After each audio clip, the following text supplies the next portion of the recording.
नमस्कार, news India में स्वागत है आप सभी का। मैं हूं आपके साथ ऋचा सिंह। दिल्ली के डिप्टी सीएम मनीष सिसोदिया 2022 उत्तर प्रदेश विधानसभा चुनाव के मद्देनजर उत्तर प्रदेश की राजधानी लखनऊ का दौरा करेंगे। यहां पर आम आदमी पार्टी के यूपी में चुनाव लड़ने का ऐलान करते ही योगी सरकार के मंत्री सिद्धार्थनाथ सिंह ने आपको दिल्ली मॉडल पर बहस करने के लिए खुली चुनौती दे दी थी, जिसे स्वीकार करते हुए दिल्ली के डिप्टी सीएम दिल्ली मॉडल पर बहस के लिए आज राजधानी लखनऊ पहुंच रहे हैं। लखनऊ रवाना होने से पहले मनीष सिसोदिया ने अपने बयान में कहा कि मैं दिल्ली से लखनऊ जाऊंगा और दिन में लखनऊ में रहूंगा। मुझे उम्मीद है कि योगी जी के मॉडल वर्सेस केजरीवाल जी के दिल्ली मॉडल पर चर्चा करने के लिए उत्तर प्रदेश के जिस मंत्री ने चुनौती दी थी वह जरूर बातचीत के लिए आएंगे। जो उन्होंने पिछले 4 साल में स्कूल ठीक किए हैं, जो विकास हुआ है, उन्होंने बिजली पर जो काम किया है, उन्होंने पानी पर जो काम किया है, उन्होंने रोजगार पर जो काम किया है, उस पर चर्चा करेंगे।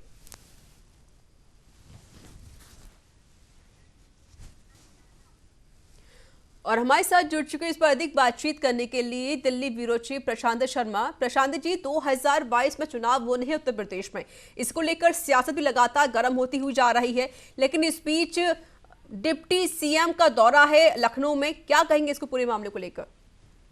जी देखिए ऋचा जी, आपने बिल्कुल सही कहा कि जो पंचायत चुनाव होने वाले हैं यूपी में, उसको लेकर ये सारी तैयारियां चल रही हैं। जब से आम आदमी पार्टी ने घोषणा कर दी है कि वो यूपी में चुनाव लड़ेगी पंचायत के, तब से ये सक्रियता देखने को मिल रही है, जिसको लेकर भाजपा के नेता हो, यूपी सरकार के मंत्री हो या दिल्ली सरकार में आम आदमी पार्टी के मंत्री हो, उनमें लगातार बयानबाजी का ये दौर जारी है। और ये जो बहस का सिलसिला है, इसके लिए यूपी के जो मुख्यमंत्री हैं, मंत्री हैं, उन्होंने सबने आरोप लगाए थे अरविंद केजरीवाल पे, जिसके बाद उन्होंने खुली बहस का चैलेंज किया था, जिसको एक्सेप्ट करते हुए आज मनीष सिसोदिया यूपी पहुंच रहे हैं। जी ऋचा जी, बिल्कुल सबसे बड़ी बात है जिस तरीके से उन्होंने कहा था कि हम आपको चैलेंज देते हैं कि आप आए अपनी बातें बताएं, तो इस दौरान भी डिप्टी सीएम ने उनके चैलेंज को स्वीकार भी कर लिया है। इसको लेकर वो आज लखनऊ भी जा रहे हैं और उन्होंने ये भी कहा है कि आपने जो जो विकास किए हैं, चाहे वो पानी का मुद्दा हो, रोजगार का मुद्दा हो या फिर और भी शिक्षा को लेकर मुद्दे हो, उसको लेकर चर्चा करने की भी बात कही है। जी बिल्कुल ऋचा जी, ये चैलेंज जो मनीष सिसोदिया और अरविंद केजरीवाल को मिला है, ये यूपी से ही मिला है, इसके अलावा उत्तराखंड से भी मिला था उन्हें। लेकिन मनीष सिसोदिया यूपी जा रहे हैं क्योंकि चुनाव अब पंचायत के जो आ रहे हैं वो यूपी में है, तो आम आदमी पार्टी का फोकस यूपी में।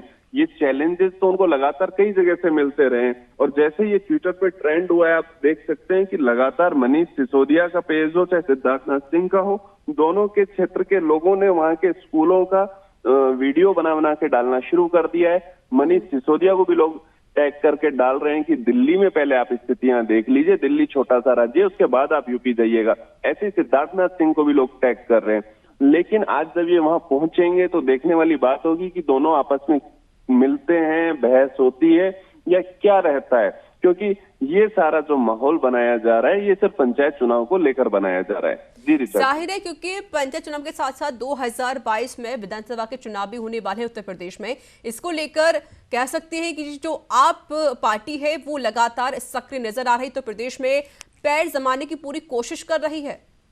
जी बिल्कुल, देखिए ऋचा जी, आम आदमी पार्टी इसलिए कोशिश कर रही है क्योंकि उसे यूपी में लगता है कि मजबूत विपक्ष अब बचा नहीं है, कांग्रेस का वहां आधार नहीं है। दिल्ली में जो आम आदमी पार्टी स्टैंड हुई वो हुई कांग्रेस के वोटों को लेकर, यानी कि जो कांग्रेस का जनाधार होता था वो खिसक कर आम आदमी पार्टी के पास है, इसलिए वो दिल्ली में स्टैंड कर पाई।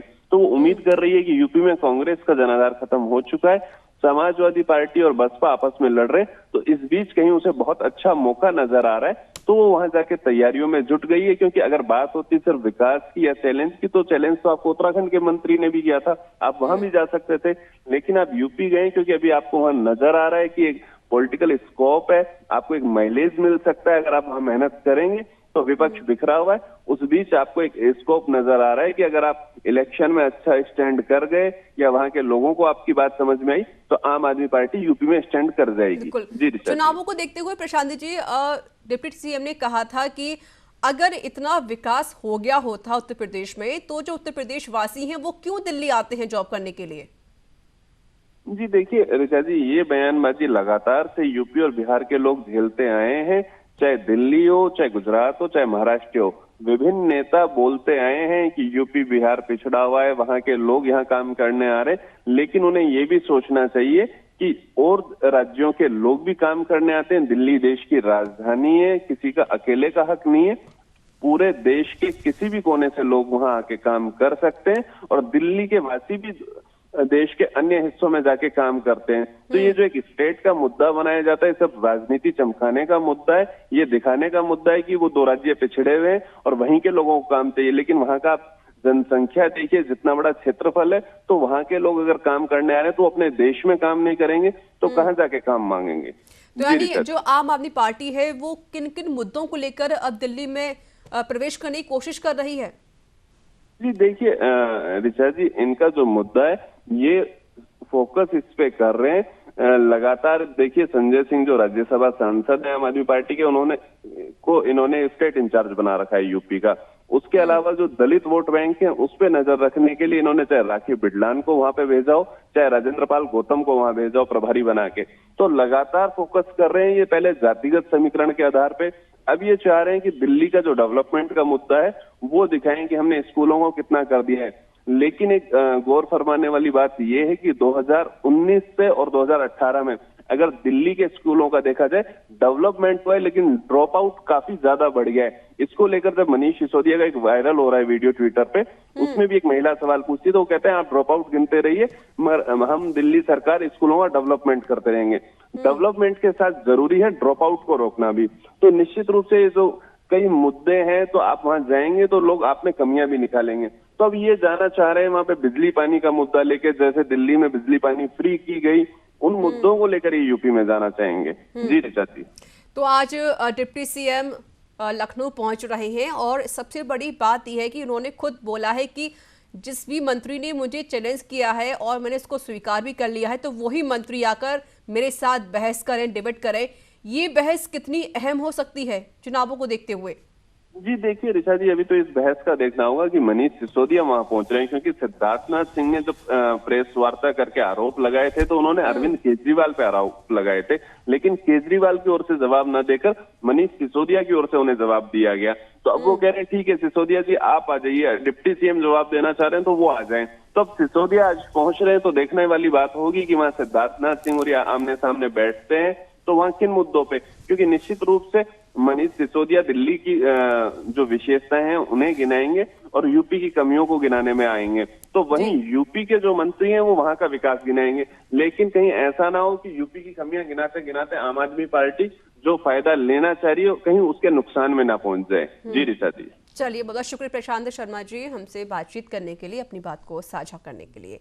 तो बता दें आपको कि आज दिल्ली के डिप्टी सीएम उत्तर प्रदेश की राजधानी लखनऊ पहुंच रहे हैं और चुनावों को देखते हुए यह उनका जो दौरा है काफ़ी ज़्यादा अहम भी माना जा रहा है।